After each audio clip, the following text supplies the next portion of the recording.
The emergency room fell silent, except for the rhythmic beeping of monitors when the sliding doors burst open. But it wasn't another ambulance rushing in. It was something no one at St. Mary's General Hospital had ever seen before. Two men in military fatigues strode purposefully through the chaos, their boots echoing against the polished floor. They weren't looking for a patient. They were looking for a nurse. A quiet, unassuming woman who had been working the night shift for barely 3 months, someone most of her colleagues couldn't even remember the name of.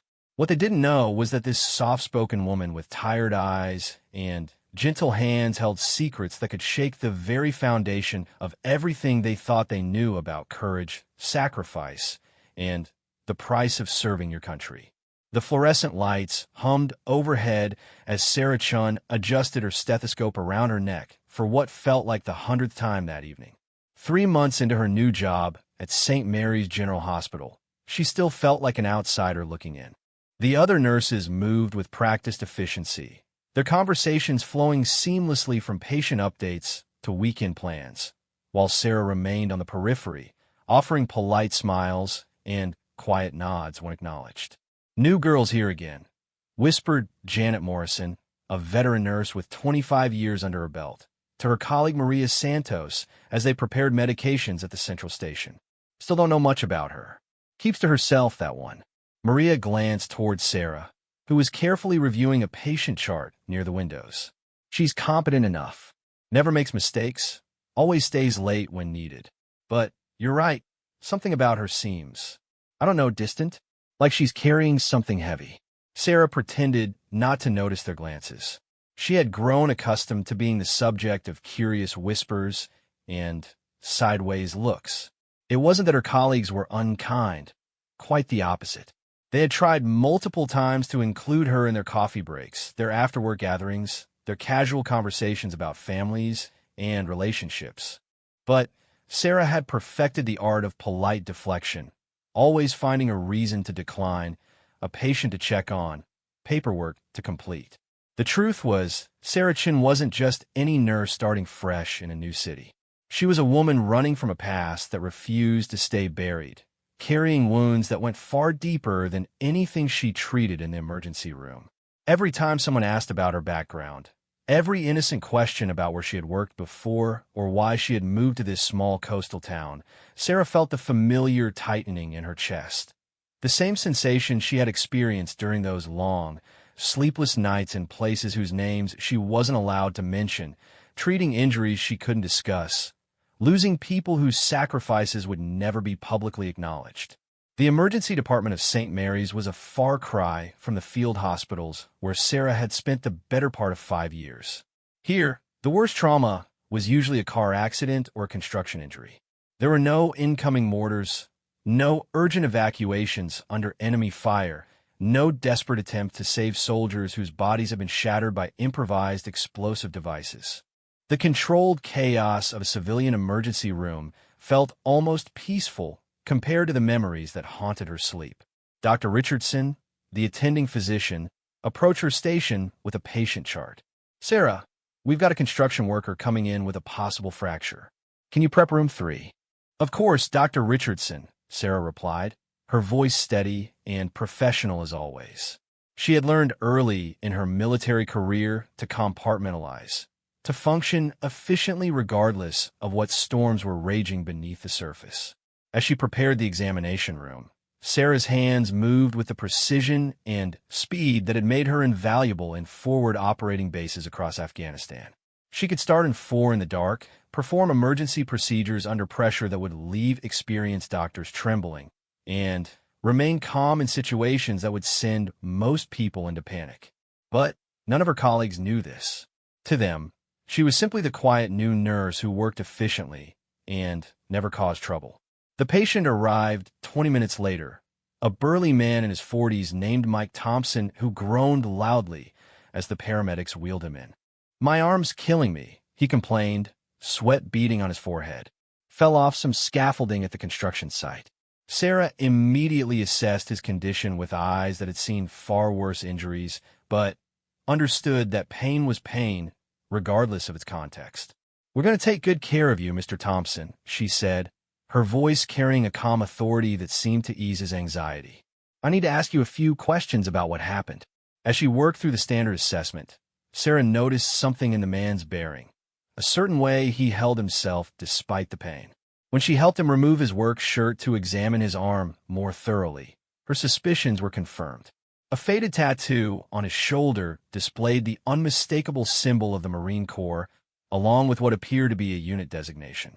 "Semper Fi," she said quietly as she positioned his arm for the X-ray technician. Mike's eyes widened in surprise. "You recognize the tat?" "Not many civilians know what that means around here."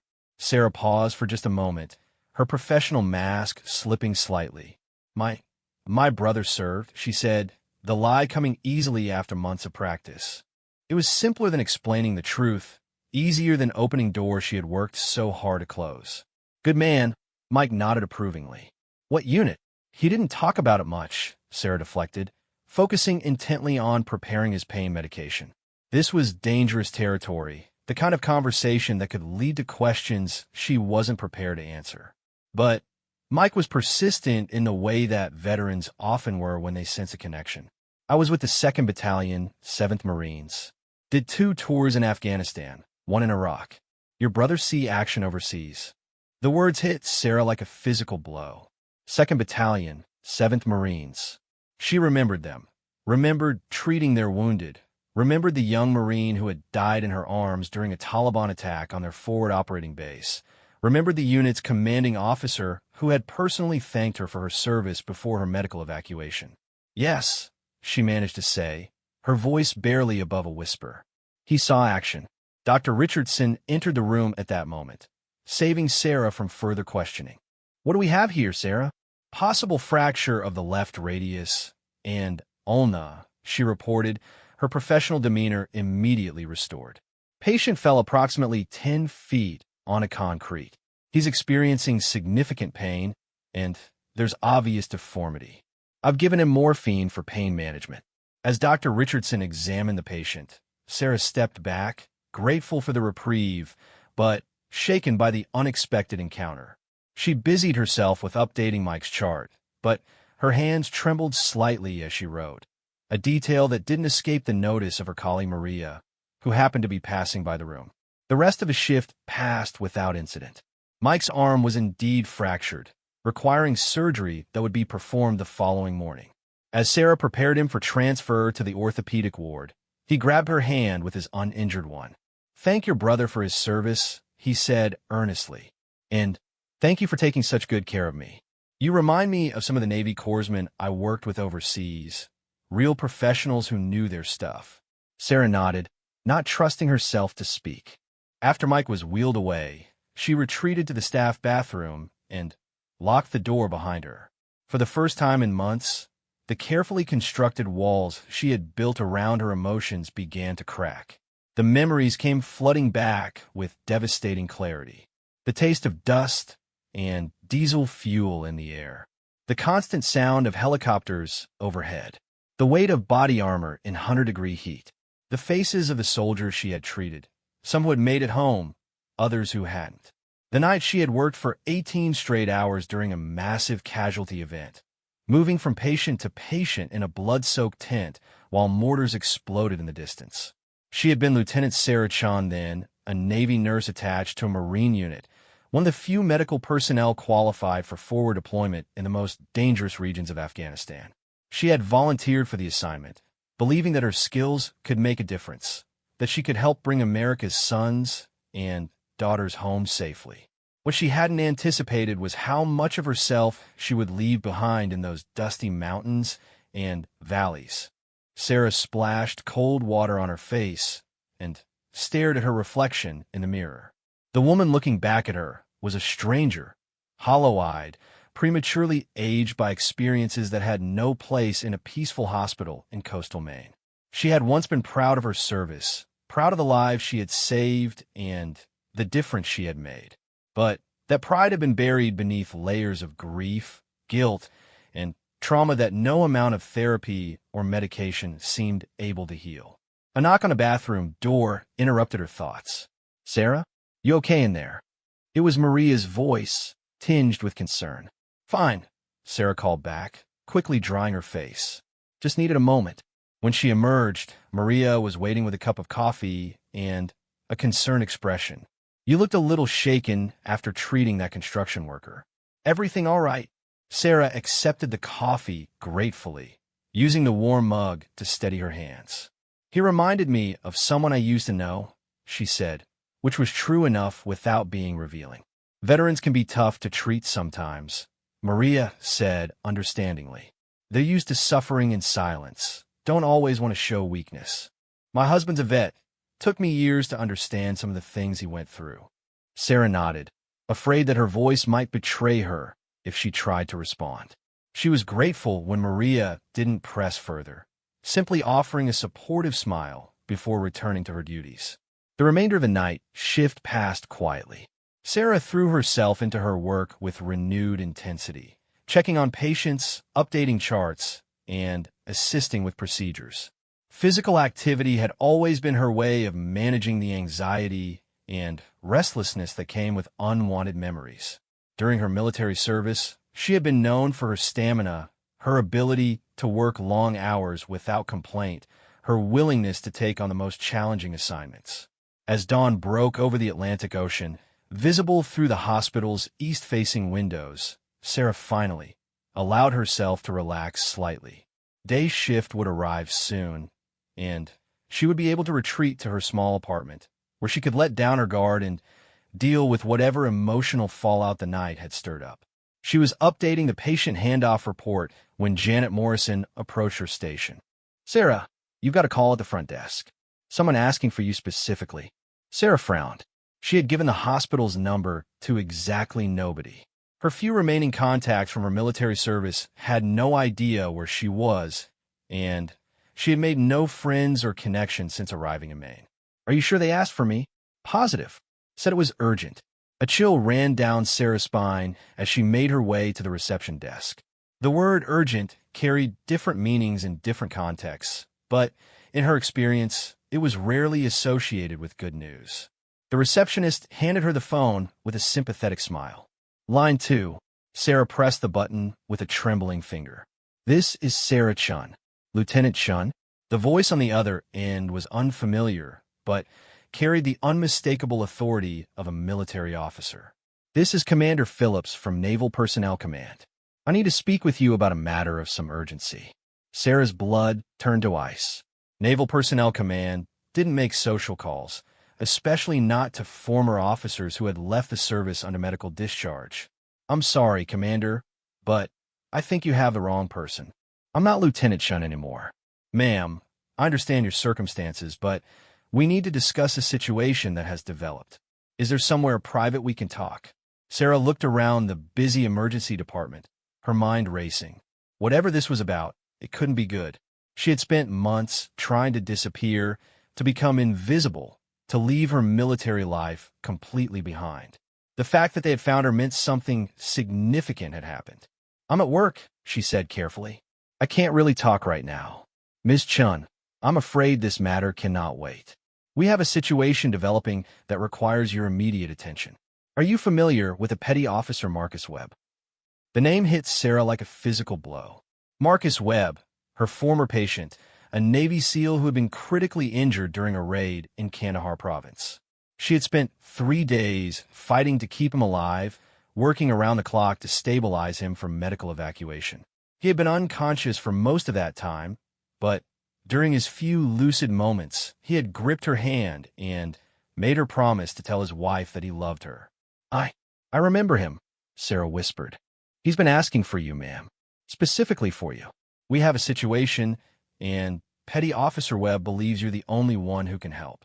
Sarah closed her eyes, feeling the familiar weight of responsibility settling on her shoulders like a lead blanket. She had thought she was done with emergencies, done with life and death situations, done with being the person others turned to when everything was falling apart. What kind of situation? She heard herself asking, even though part of her already knew she didn't want to hear the answer. The kind that requires immediate deployment, ma'am. How soon can you be ready to travel?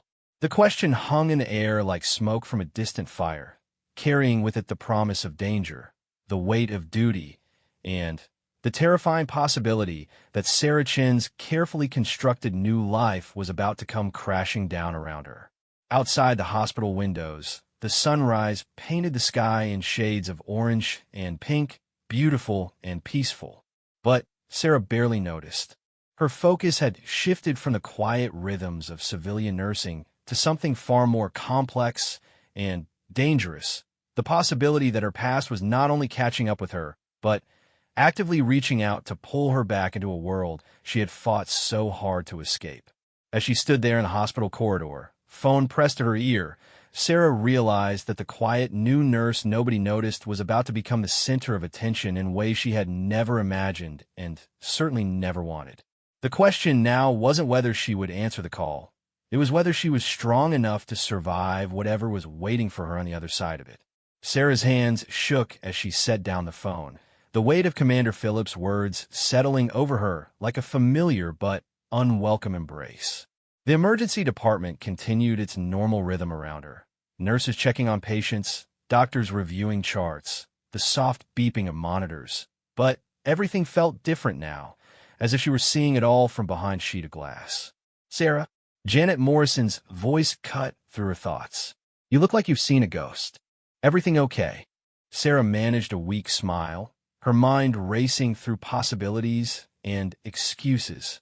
"Family emergency," she said, the words tasting bitter on her tongue. "I need to speak with Dr. Richardson about taking some time off." It wasn't entirely a lie. In a way, the military had been her family for 5 years, the closest thing to belonging she had ever experienced. The men and women she had served alongside had become her brothers and sisters in ways that civilian relationships could never match. They had shared dangers and sacrifices that forged bonds stronger than blood. And now one of them needed her. Dr. Richardson was in his office, reviewing patient files and preparing for the morning briefing with the incoming day shift. Sarah knocked tentatively on the door frame, her usual confidence shaken by the unexpected call. "Gomain, Sara, what can I do for you?" "Doctor, I'm sorry to ask this on such short notice, but I need to request emergency leave. A family situation has come up that requires my immediate attention."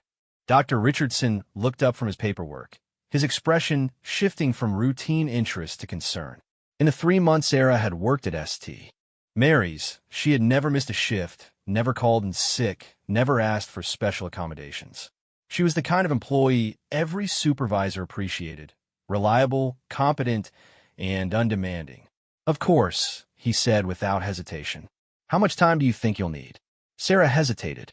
Commander Phillips had mentioned immediate deployment, which could mean days, weeks, or longer depending on the situation. "I'm not entirely sure. Possibly a week, maybe more.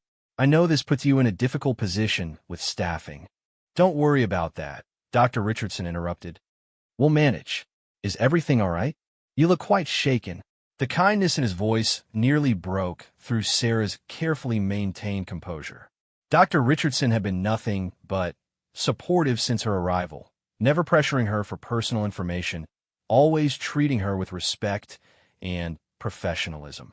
He deserved better than the vague explanations she was offering. "It's complicated," she said finally, "but I promise I'll be back as soon as I can." Dr. Richardson nodded, his expression understanding. "Take care of yourself, Sarah, and don't hesitate to call if you need anything, references, recommendations, whatever might help with your family situation."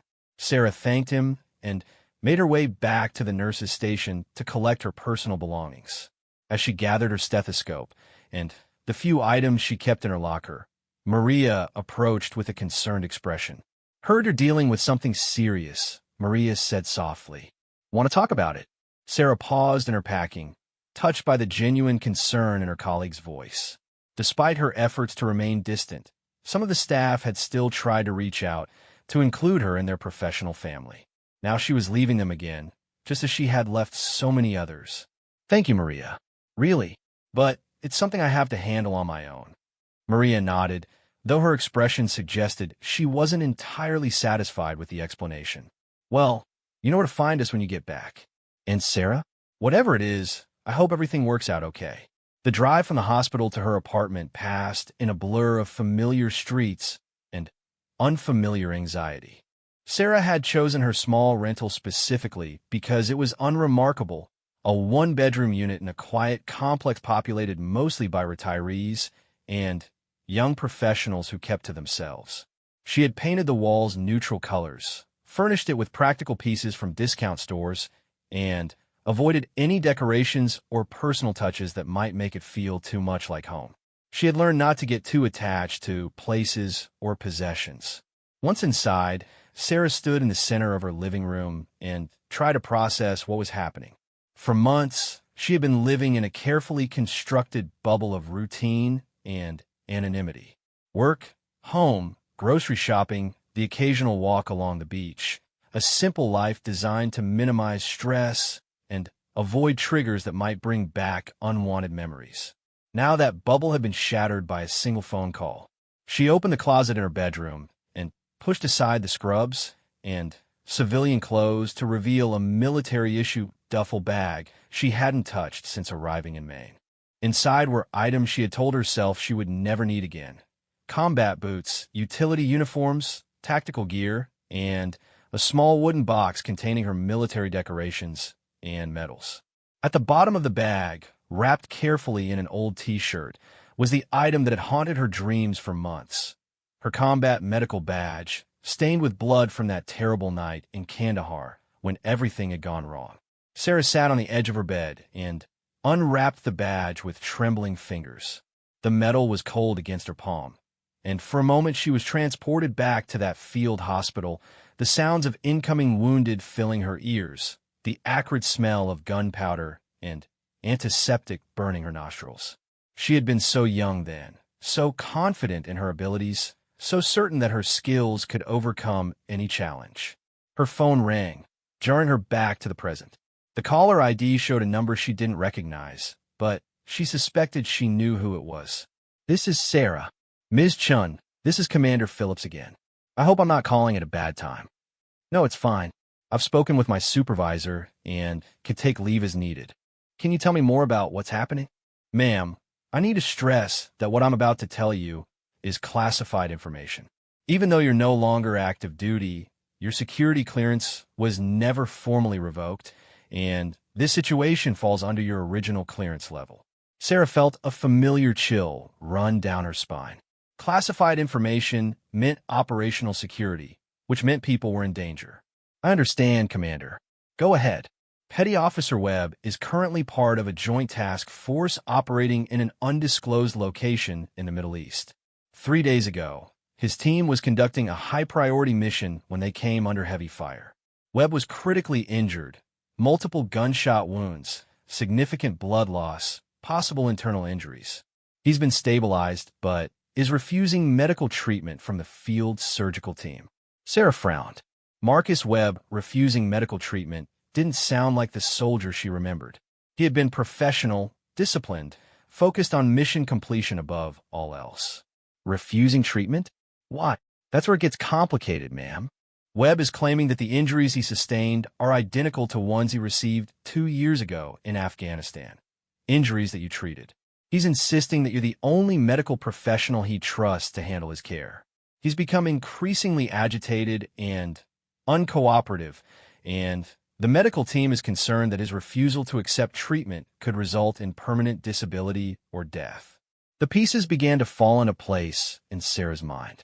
She remembered Marcus Webb's injuries from that deployment, complex wounds that had required innovative treatment approaches and round-the-clock monitoring.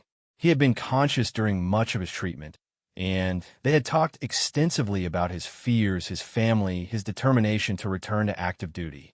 She had been more than his nurse. She had been his lifeline during the most vulnerable period of his life. "Commander, with respect, there are dozens of highly qualified medical personnel in theater who could provide better care than I could at this point. I've been out of military medicine for months, and I'm not current on protocols or equipment. Ms. Chun, I appreciate your concerns, but we've explored every other option. Webb has specifically requested you by name and has threatened to refuse any treatment not administered by personnel he approves of. Given the classified nature of the mission he was conducting and the strategic importance of his team's work, we cannot afford to lose him." Sarah closed her eyes, feeling the familiar weight of responsibility settling on her shoulders. She had joined the Navy to heal people, to make a difference in the lives of those who serve their country. That calling hadn't disappeared when she received her medical discharge. It had simply been buried beneath layers of trauma and self-preservation. What exactly are you asking me to do? We need you to deploy to the operational area and provide medical care for Petty Officer Webb until he's stable enough for medical evacuation to a major treatment facility. The mission is expected to last no more than 72 hours, after which you would return to civilian status with full compensation for your time. 72 hours. 3 days in what was undoubtedly a dangerous area, working with limited resources, treating a patient whose psychological state was apparently as compromised as his physical condition. It was exactly the kind of high-stress, high-risk situation that had contributed to her PTSD diagnosis and medical discharge. Commander, I need to be honest with you. I left active duty for medical reasons. I'm not sure I'm psychologically prepared for this kind of deployment. There was a pause on the other end of the line. Ma'am, I'm aware of your discharge status and the circumstances surrounding it. However, your psychological evaluations indicated that your issues were related to prolonged exposure to combat situations, not to your clinical abilities or decision-making under pressure. For a short-term, specific mission like this, you would be ideal. Sarah almost laughed at the irony. Her psychological evaluations have been thorough and devastating. Severe PTSD, anxiety disorder, depression, survivor's guilt, and a host of other diagnoses that had ended her military career and sent her fleeing to the quiet coast of Maine. But apparently, those same evaluations had concluded that she could still function professionally in crisis situations, at least temporarily. I need some time to think about this, she said. Ma'am, I understand this is a difficult request, but time is not something we have in abundance. Petty Officer Webb's condition is stable, but could deteriorate rapidly without proper treatment. We need an answer within the next few hours. After ending the call, Sarah walked to the window of her apartment and looked out at the peaceful street below. An elderly man was walking his dog, stopping to chat with a neighbor who was tending her garden. A postal worker made his rounds, whistling softly as he delivered mail to the modest homes. It was the kind of normal, everyday scene that she had found comforting for months. A reminder that life could be simple and predictable and safe. But safety, she realized, might have been an illusion all along. She could hide in this quiet town, take care of civilian patients with routine injuries and illnesses, and pretend that her past didn't exist. But somewhere in a dangerous corner of the world, a man she had once saved was asking for her help again. A man who had served his country with honor and distinction, who had trusted her with his life once before and was now trusting her with it again. Sarah made herself a cup of coffee and sat at her small kitchen table, staring at the phone that would either restore her old life or preserve her new one. She thought about Marcus Webb, about the night she had fought to keep him alive while explosions rocked the base around them. She remembered his wife's photograph, which he had pressed into her hands during a lucid moment, asking her to make sure his family knew he loved them if something happened to him. She thought about the other patients she had treated during her deployment, young men and women who had given everything in service to their country, who had trusted her to put them back together and send them home to their families.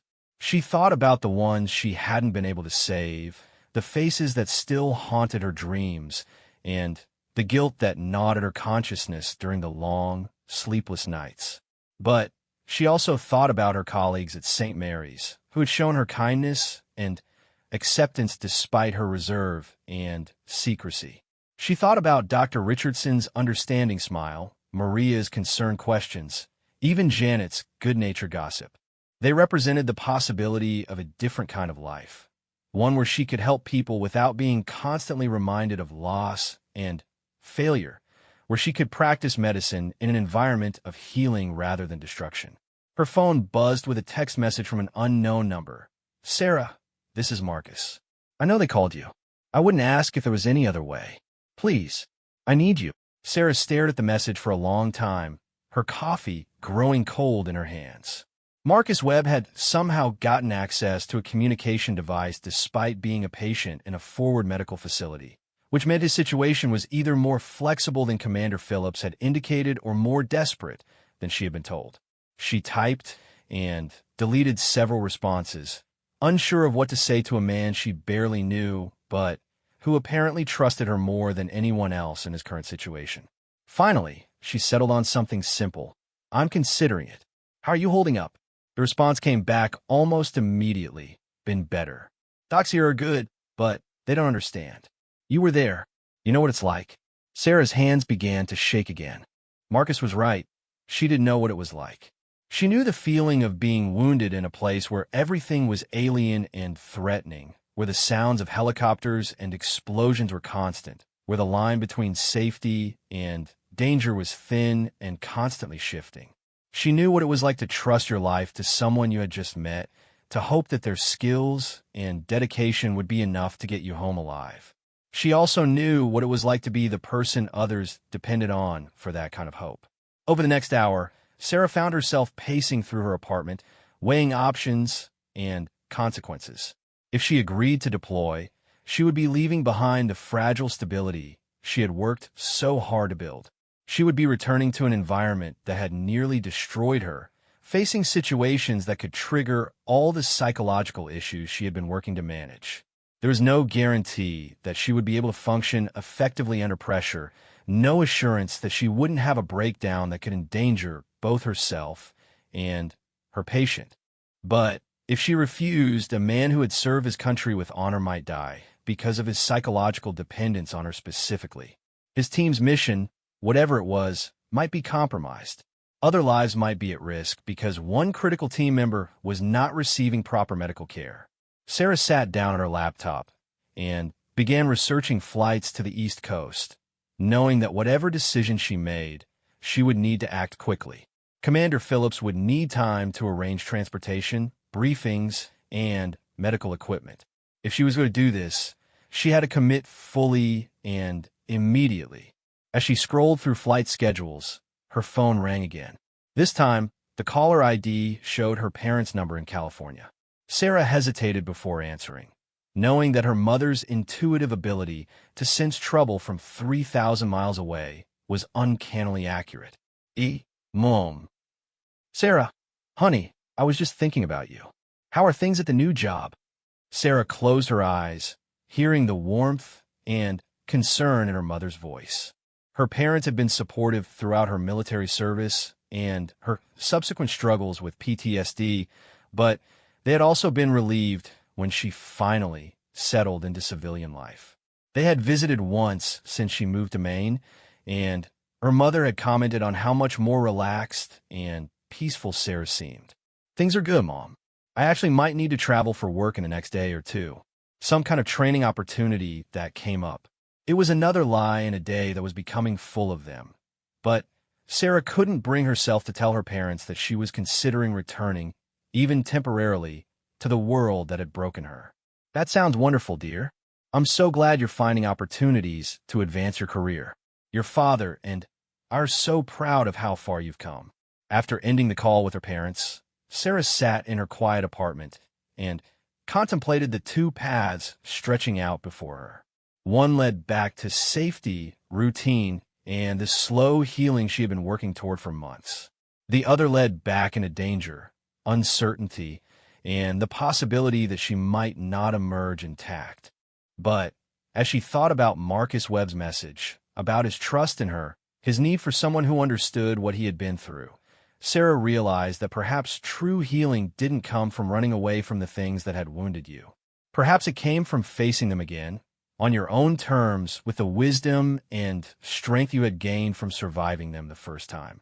She picked up her phone and scrolled to Commander Phillips' number, her finger hovering over the call button as she made her final decision. Sarah's finger trembled as she pressed the call button, each ring feeling like a countdown to a decision she wasn't entirely sure she was ready to make. When Commander Phillips answered on the second ring, his voice carried the crisp efficiency of someone who had been waiting for this exact call. "Miss Chun, I hope you've had time to consider our request." "I have," Sarah said, surprised by the steadiness in her own voice. "I'll do it. I'll deploy to help Petty Officer Webb." There was a brief pause on the other end, and Sarah could almost hear the relief in the commander's breathing. "Thank you, ma'am. I want you to know that this decision could make the difference between life and death for a decorated service member and potentially impact a mission of significant strategic importance." The weight of those words settled over Sarah like familiar body armor. Heavy, restrictive, but ultimately protective. She had forgotten how it felt to have someone else's life depend entirely on her skills and decisions, forgotten the particular kind of pressure that came with being essential rather than simply helpful. "What's the timeline, Commander?" "There's a military transport leaving from Andrews Air Force Base at 0800 hours tomorrow. You'll need to be there for a brief medical and security briefing at 0600. From Andrews, you'll fly to a staging area in Germany, then on to the operational theater. Total travel time is approximately 18 hours. 18 hours of travel to reach a place where she would spend 72 hours trying to save a man who refused to trust anyone but her. It was either the most important thing she had ever done or the most elaborate form of professional suicide she could have devised. "I'll need to pack and arrange transportation to Andrews," Sarah said, already mentally cataloging what she would need to bring. "Ma'am, transportation will be provided. A vehicle will arrive at your location at 0300 hours to ensure you reach Andrews with time for processing. As for packing, bring minimal personal items. All medical equipment, uniforms, and field gear will be provided upon arrival." After ending the call, Sarah sat in her apartment and tried to process what she had just committed to. In less than 12 hours, she would be leaving the quiet safety of coastal Maine for a place where people were actively trying to kill American service members. She would be trading her comfortable civilian clothes for combat utilities, her peaceful hospital shifts for life and death medical procedures performed under hostile conditions. She opened her closet and pulled out the military duffel bag again, this time with purpose rather than nostalgia. Her hands moved with muscle memory as she packed the items she might need. Personal toiletries, a few changes of civilian clothes for the journey, her medical references, and the small wooden box containing her military decorations. At the last moment, she added her combat medical badge, wrapping it carefully in tissue paper. As she packed, Sarah tried to recall everything she could about Marcus Webb's previous injuries. He had been shot 3 times during a night raid, once in the shoulder, once in the abdomen, and once in the leg. The abdominal wound had been the most serious, requiring emergency surgery to repair damage to his intestines and stop internal bleeding. He had lost massive amounts of blood and had been in and out of consciousness for days. But what Sarah remembered most clearly wasn't the medical details. It was Marcus as a person. During his lucid moments, he had talked about his wife Jennifer and their 2 young daughters. He had shown her pictures on his phone, his face lighting up despite his pain as he described his oldest daughter's soccer games and his youngest daughter's first steps. He had been determined to recover quickly, not because he was eager to return to combat, but because he couldn't bear the thought of his family receiving a casualty notification. Sarah had spent 3 days at his bedside during the most critical period of his recovery, monitoring his vitals, adjusting his medications, and talking with him during the long hours when pain and anxiety made sleep impossible. She had held his hand during the worst moments, listened to his fears about never seeing his family again, and promised him that she would do everything in her power to get him home alive. It had been more than a professional relationship.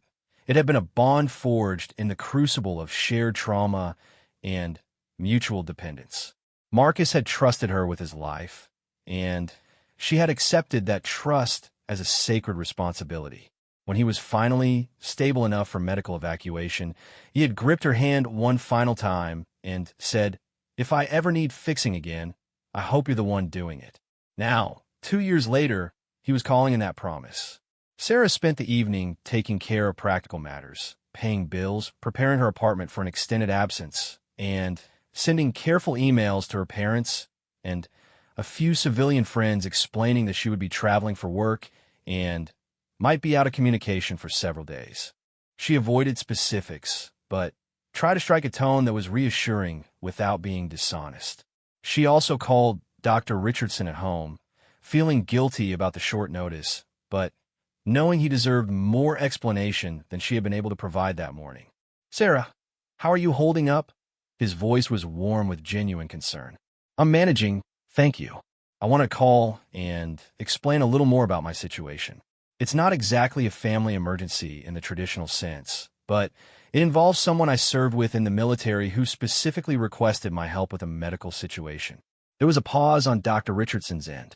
"Sarah, I had no idea you had military experience. That explains a lot about your clinical skills and your composure under pressure." Sarah felt a flush of embarrassment. She had worked so hard to blend in, to appear ordinary, that she had forgotten her military training still showed in her professional behavior. "I try not to talk about it much. It's not something I'm particularly comfortable discussing." "I understand completely, and I want you to know that your position here will be waiting for you whenever you're ready to return. Take whatever time you need to help your fellow service member." After hanging up, Sarah felt a mixture of gratitude and regret. Dr. Richardson's understanding and support reminded her of everything she was giving up, even temporarily, by agreeing to this deployment. She had found something approaching peace in her civilian life, something that felt sustainable and healing.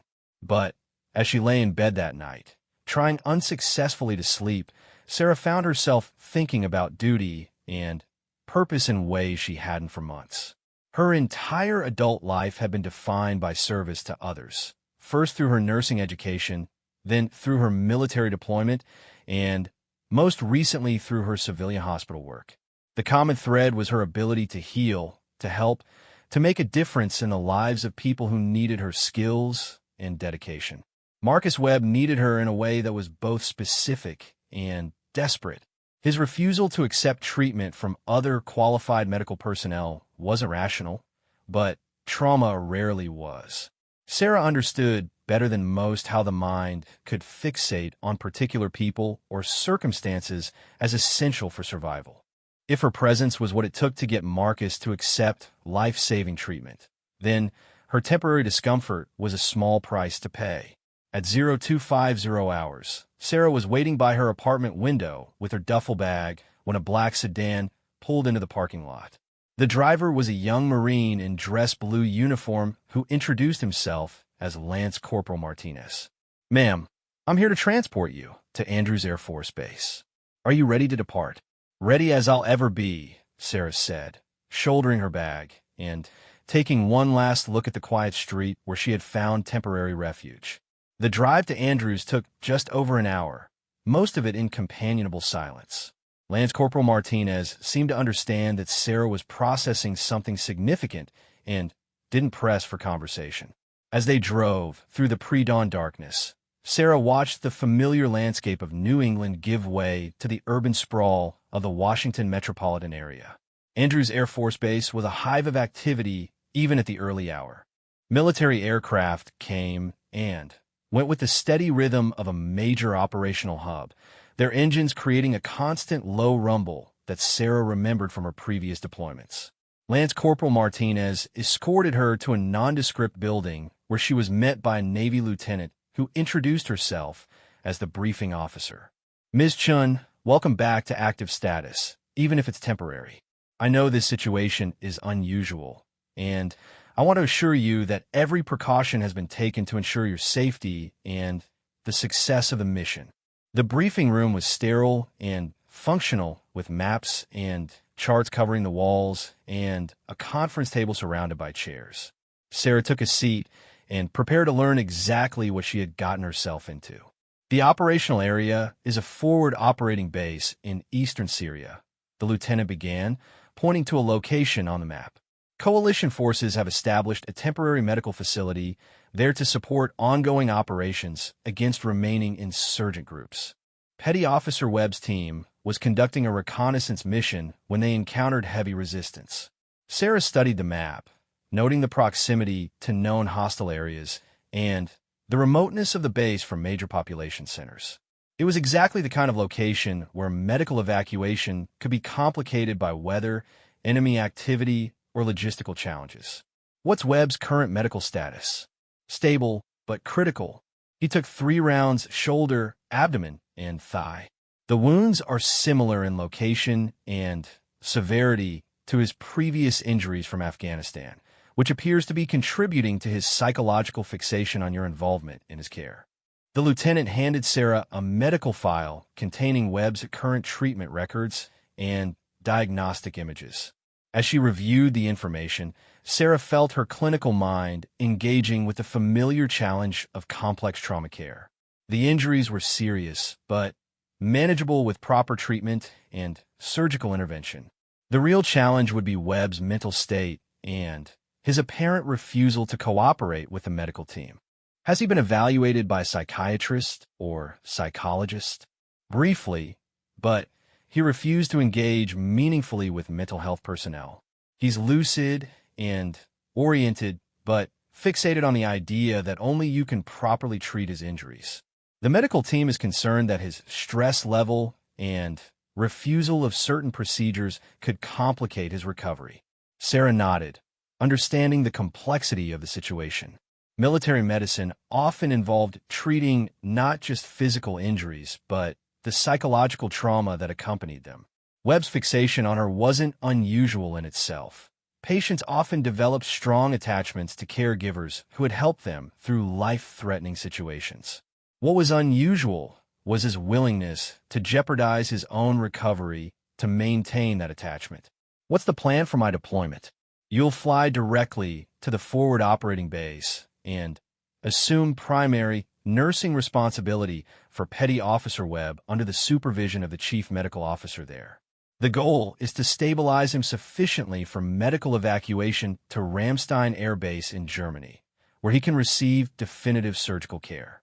Estimated time in theater is 48 to 72 hours. After the briefing, Sarah was taken to a supply facility where she was issued field uniforms, body armor, and basic personal protective equipment. As she changed into the familiar camouflage utilities, she felt her body remembering the weight and feel of military clothing. The fabric was different from her civilian scrubs, heavier, more restrictive, designed for protection rather than comfort. Looking at herself in the mirror, Sarah was struck by how naturally she still wore the uniform. Despite months of civilian life, the military bearing and confidence seemed to return automatically. She looked like a Navy nurse again, competent and ready for whatever challenges awaited her. The flight to Germany passed in a blur of cramped seating, military rations, and restless attempts at sleep. Sarah found herself surrounded by young service members heading to various assignments in Europe and the Middle East. Some were clearly experienced, their uniforms showing the subtle signs of multiple deployments. Others were obviously new to military life, their gear too clean and their nervousness too apparent. During the long flight, Sarah reviewed Webb's medical files and tried to prepare mentally for what she would find when she reached the forward operating base. She also thought about the other members of his team who were presumably dealing with their own injuries and trauma from whatever mission had gone wrong. Military medicine was never just about treating individual patients. It was about maintaining unit readiness and supporting the broader mission. As the aircraft began its descent into Ramstein, Sarah felt the familiar mixture of anticipation and dread that had characterized her previous deployments. She was about to enter a world where split-second decisions could mean the difference between life and death, where her skills would be tested under the most challenging conditions imaginable, and where the stakes were measured not in patient satisfaction scores, but in lives saved or lost. The final leg of her journey would take her from Germany to the forward operating base in Syria, where Marcus Webb was waiting for the nurse who had once saved his life and who he now believed was the only person who could save it again. Whether that belief was rational or not, Sarah was about to find out if she still had what it took to justify the trust he had placed in her. As she gathered her gear and prepared to board the connecting flight, Sarah realized that she was no longer the broken former military nurse who had fled to Maine in search of peace and anonymity. She was Lieutenant Sarah again, heading into harm's way because someone needed her skills and courage.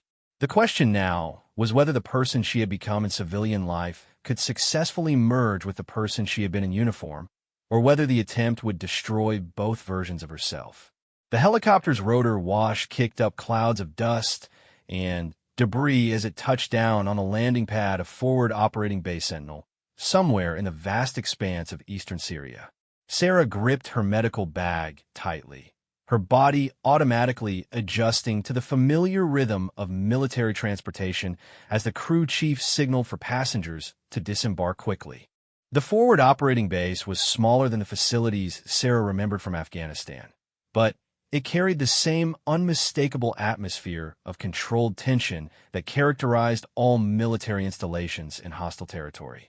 Concrete barriers topped with razor wire formed the perimeter, guard towers stood at strategic intervals, and the constant hum of generators provided background noise to the sounds of helicopters, vehicles, and personnel going about their duties. Major Rebecca Torres, the base's chief medical officer, was waiting on the landing pad as Sarah jumped down for the helicopter. A tall woman with graying hair and the confident bearing of someone who had seen multiple combat deployments, Major Torres extended her hand in greeting. "Ms. Chun, welcome to Sentinel. I wish we were meeting under better circumstances." "Thank you, Major. How is Petty Officer Webb?" "Stable, but increasingly agitated. He's been asking for you every hour since we received word that you were coming. I've never seen anything quite like it in 15 years of military medicine." As they walked toward the medical facility, Major Torres briefed Sarah on the current situation. The forward operating base housed approximately 200 personnel supporting various special operations missions in the region. The medical facility was equipped to handle trauma surgery and stabilize patients for evacuation to larger medical centers, but it wasn't designed for extended care of critical patients. Webb's injuries aren't life-threatening at this point, Major Torres explained as they navigated between prefabricated buildings and concrete barriers. But his refusal to cooperate with treatment is becoming a serious problem. He's declined pain medication, refused to allow certain diagnostic procedures, and becomes extremely agitated when anyone except you is mentioned as his primary caregiver. Sarah nodded, her mind already working through the psychological and medical complexities she would be facing. "Has there been any communication with his family?" "His wife has been notified that he was injured, but is expected to make a full recovery. Standard procedure for injuries of this classification." However, Webb has refused to speak with her on the phone, claiming he doesn't want her to worry. That's also unusual for him. According to his team leader, he normally talks to his family whenever communications allow.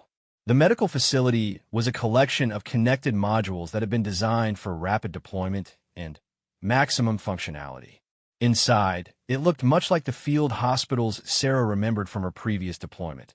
Rows of beds separated by privacy curtains, monitors beeping softly, the antiseptic smell of medical supplies mixed with the dusty air of the desert. Marcus Webb was in the farthest bed from the entrance, and Sarah could see him before he noticed her arrival. He was propped up slightly, staring at the ceiling with the 1,000-yard stare she recognized from countless other wounded warriors. His face was thinner than she remembered, marked by the kind of exhaustion that came from sustained stress and insufficient sleep. Bandages covered his shoulder and part of his abdomen, and 4-line ran to his left arm. When he turned his head and saw her approaching, the change in his expression was immediate and dramatic. The vacant stare disappeared, replaced by relief so profound that it was almost painful to witness. "Sarah," he said, his voice hoarse but filled with emotion. "You actually came." "Of course I came," Sarah replied, setting down her medical bag and pulling up a chair beside his bed. "You asked for me." Marcus attempted to sit up straighter, wincing as the movement pulled at his injuries. "I know it probably seems crazy, me refusing treatment from perfectly good doctors and corpsmen. But when I woke up here after the shooting and they started working on me, all I could think about was Afghanistan. The way you handled everything when I was shot before. I kept thinking that if I could just get you here, everything would be okay." Sarah studied his face, noting the signs of stress and trauma that went beyond his physical injuries. His hands shook slightly, his eyes darted frequently toward the entrance of the medical facility, and his breathing was shallow and rapid, all indicators of heightened anxiety and hypervigilance.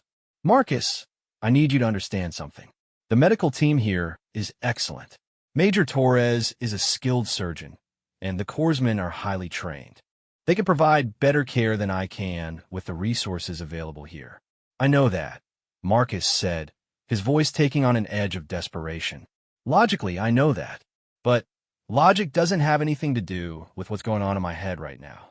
When I'm lying here in the dark, listening to the sounds outside, feeling these injuries in the same places I was shot before, it's like I'm back in that hospital in Afghanistan. And the only thing that made sense then was you being there, taking care of me. Sarah felt the familiar weight of a patient's trust settling on her shoulders. But this time it was complicated by her own psychological struggles with returning to a combat environment. She could feel her heart rate increasing, could smell the distinctive combination of diesel fuel, dust, and medical supplies that had filled her nightmares for months. But Marcus needed her to be strong, to be the competent professional he remembered. "Okay," she said, pulling on latex gloves and opening her medical bag. "Let me take a look at your injuries and see what we're dealing with." Over the next hour, Sarah conducted a thorough assessment of Marcus's condition. His wounds were healing appropriately, and the medical team had done excellent work in the initial treatment and stabilization. But as she worked, she could see the tension leaving his body, his breathing becoming deeper and more regular, his hypervigilance decreasing. "The doctors here really have done a great job," Sarah told him as she finished her examination. "Your wounds are clean, there's no sign of infection, and you're healing well.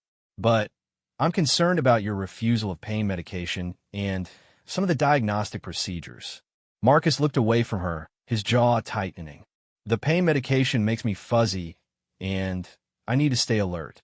And some of those procedures, they remind me too much of things I'd rather not think about." Sarah understood. Military patients often struggled with the loss of control that came with being wounded and requiring medical care. For someone like Marcus, whose job required him to be constantly aware and ready for action, the vulnerability of being a patient could be psychologically devastating. "Marcus, I'm going to be honest with you. I'm not here to take over your care long term.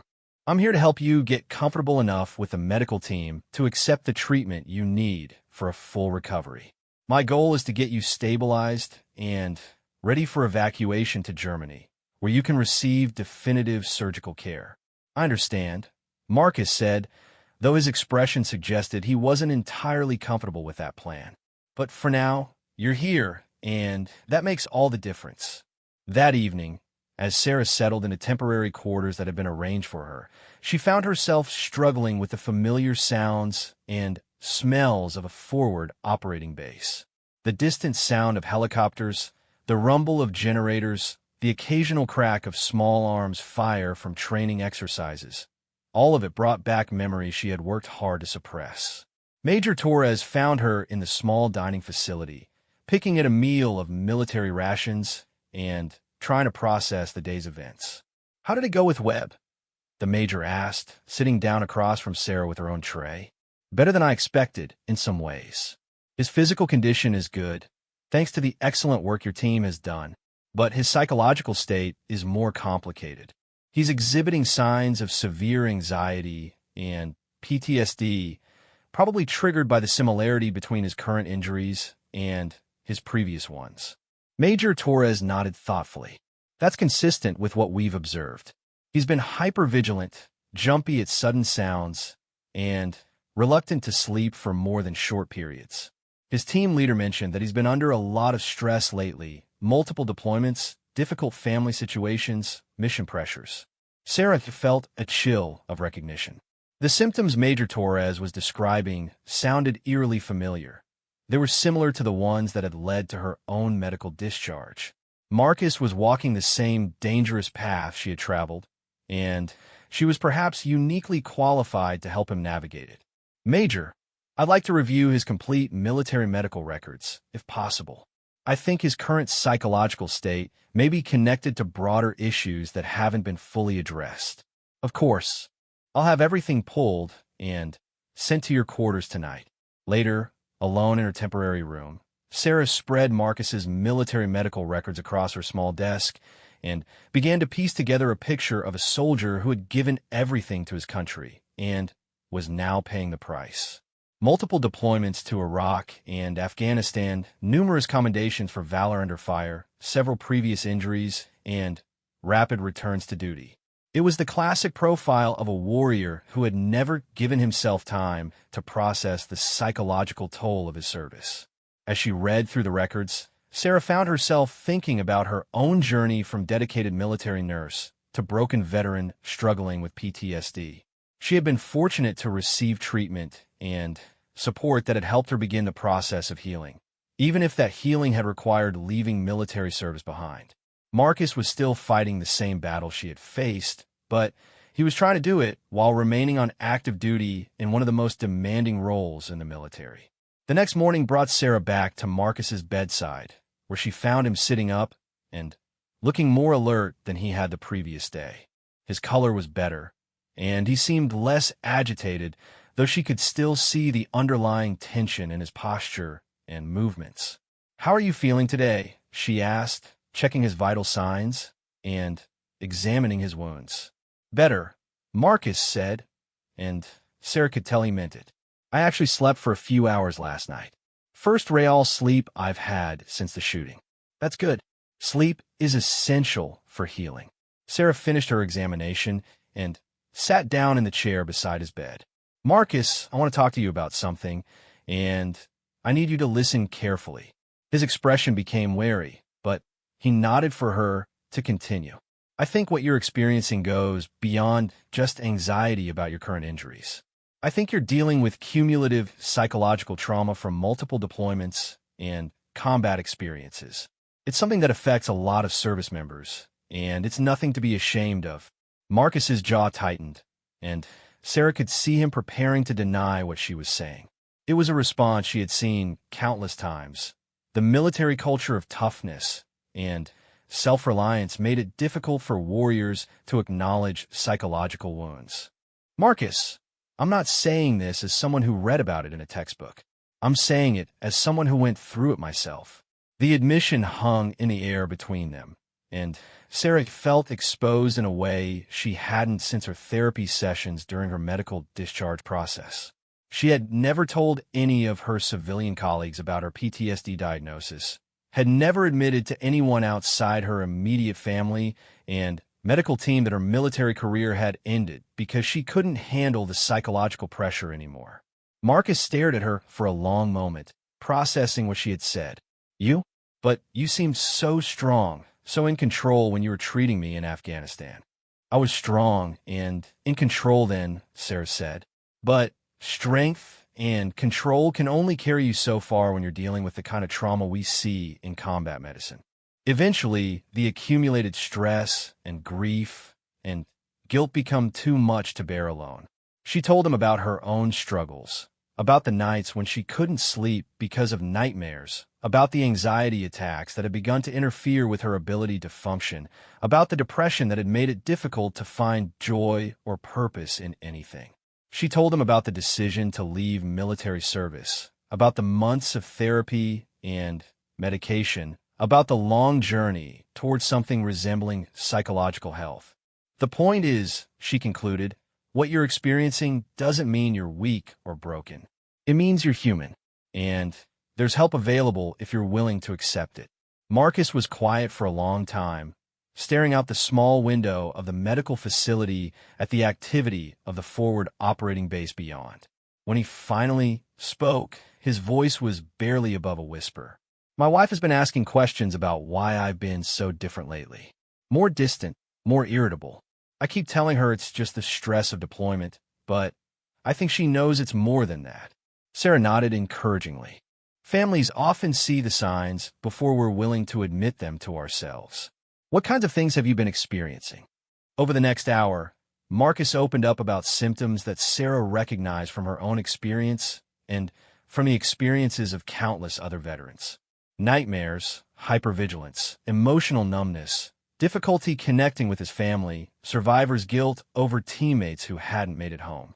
It was a textbook case of combat-related PTSD, complicated by his continued exposure to combat situations and his reluctance to seek help. The thing is, Marcus said, I love my job. I love serving my country, and I love working with my team. I don't want to give that up. You don't necessarily have to, Sarah replied. There are treatment options that can help you manage these symptoms while continuing your military service. But you have to be willing to accept help and to prioritize your mental health the same way you would prioritize treating a physical injury. As their conversation continued, Sarah found herself thinking about her own journey and the choices she had made. She had chosen to leave military service rather than try to balance treatment with continued deployment, and that had been the right decision for her. But Marcus's situation was different. He had different strengths, different support systems, and different goals. That afternoon, Major Torres approached Sarah with news that would change everything about the mission. We just received word from command. The major said, her expression grave. There's been a development with Webb's unit. Intelligence indicates that the enemy force they encountered during the mission is planning a major offensive against coalition positions in the region. Webb has critical information about enemy positions and capabilities that could be essential for defending against the attack. Sarah felt her heart sink as she realized what this meant. They want to debrief him while he's still injured. Not just debrief him. They want him back with his unit as soon as he's medically cleared. The mission he was conducting when he was wounded wasn't just reconnaissance. It was preparation for a major operation that's now been accelerated due to the intelligence threat. The implications were staggering. Marcus wasn't just a patient recovering from physical wounds. He was a critical asset in an ongoing military operation. The pressure to get him back to duty would be enormous, regardless of his psychological state or his need for mental health treatment. Major, I need to ask you something, and I need you to be completely honest with me. Am I here just to get Webb physically ready to return to action, or am I here to help him get the comprehensive care he needs for both his physical and psychological injuries? Major Torres looked uncomfortable with the question. Ms. Chun, I want to see Petty Officer Webb receive the best possible care in all respects. But I also have to acknowledge that there are operational realities that sometimes complicate medical decision-making in a combat environment. Sarah understood the position Major Torres was in, caught between her medical responsibilities and the demands of military necessity. It was a dilemma that captured everything she had struggled with during her own military service. The conflict between what was best for individual patients and what was required by the larger mission. As she returned to Marcus's bedside that evening, Sarah realized that her mission had become far more complex than simply helping a former patient accept medical treatment. She was now faced with the challenge of preparing him for return to combat duty while also trying to address psychological issues that could compromise his effectiveness and safety. The question was no longer whether Marcus would recover from his physical wounds. It was whether he would survive the psychological pressures that were waiting for him when he returned to duty. The sound of approaching helicopters filled the air as Sarah sat beside Marcus's bed, watching him process the news that his unit was returning to the forward operating base earlier than planned. In the 48 hours since her arrival, she had watched him transform from a wounded soldier paralyzed by anxiety and trauma into someone who was beginning to resemble the competent Navy SEAL she remembered from Afghanistan. They're coming back because of what we found during the mission, Marcus said, his voice steady but his hands betraying his tension as they gripped the bed rails. The intelligence we gathered indicates a major enemy offensive is imminent. My team leader, Chief Petty Officer Rodriguez, needs to brief command on our findings. Sarah had been dreading this moment since Major Torres had informed her about the operational developments. Marcus's physical wounds were healing well, and his psychological state had improved significantly with her presence and their conversations about combat trauma. But he was nowhere near ready to return to the high-stress environment of special operations missions. Marcus, I want you to listen to me carefully, Sarah said, pulling her chair closer to his bed. You've made tremendous progress in the past 2 days, both physically and mentally. But progress isn't the same thing as being ready for operational duty. The symptoms you've been experiencing, the hypervigilance, the sleep disturbances, the anxiety, those don't disappear just because you're feeling better temporarily. I know that, Marcus replied, his eyes fixed on the ceiling as the sound of the helicopters grew louder. But my team is counting on me. The information I have could save lives. Sarah understood his sense of duty and responsibility. It was the same drive that had brought her back to this forward operating base despite her own struggles with PTSD. But duty and responsibility had to be balanced with practical reality and long-term consequences. The information you have can be communicated through debriefing sessions with intelligence officers. You don't have to return to operational status immediately to be valuable to the mission. The conversation was interrupted by the arrival of Chief Petty Officer Rodriguez, a compact man in his 40s with the weathered appearance of someone who had spent his entire adult life in combat units. Sarah recognized the type, competent, dedicated, and fiercely protective of his team members. "Webb, good to see you sitting up," Rodriguez said, his relief evident as he approached the bed. "How are you feeling?" "Better, Chief. Ready to get back to work." Rodriguez's eyes shifted to Sarah, and she could see him making rapid assessments about her role and her potential influence on his team member. "You must be the nurse who came out to help Marcus." "Chief Rodriguez, SEAL Team 7. Sarah Chun. I was Petty Officer Webb's nurse during his previous deployment to Afghanistan. Marcus told me about you during our flight to Germany after he was wounded in Kandahar. Said you saved his life." Rodriguez's tone was respectful but cautious. "I appreciate you coming out here to help him again." Sarah could sense the undercurrents in the conversation. Rodriguez needed Marcus back for operational reasons, but he also cared about his welfare as a teammate and subordinate. It was a difficult balance between mission requirements and personal responsibility. "Chief, can I speak with you privately?" Sarah asked. Rodriguez nodded, and they stepped outside the medical facility into the late afternoon heat of the Syrian desert. In the distance, Sarah could see the helicopters that had brought Marcus's team back to the base, rotors winding down as personnel began unloading equipment and supplies. "Chief, I need to be honest with you about Marcus's condition," Sarah began. "His physical wounds are healing well, but he's showing significant symptoms of combat-related PTSD.